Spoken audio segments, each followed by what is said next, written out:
Hello guys, এই এসে সবে আমি কফি খেয়ে স্নান করে পুজো করলাম। এই যে আমার মাকে গাছে যে কটা ফুল ছিল সেই ফুল দিয়ে মাকে পুজো করে নিলাম।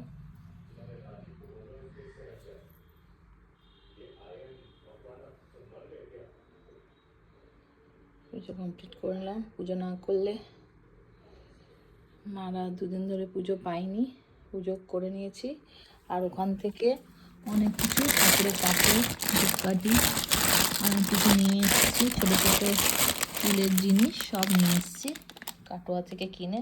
ওখানে কলকাতা শহর থেকে কাটোয়া শহরে একটু কম টাকায় পাওয়া যায় আর খুব সুন্দর সুন্দর জিনিস পাওয়া যায়, তাই না ওখান থেকে সব নিয়ে এসেছি।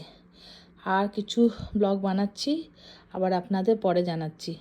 আর প্লিজ একটু সাবস্ক্রাইব আর একটু লাইক করে দিন, আর ভিডিওটাকে একটু শেয়ার করে দিন। Thank you.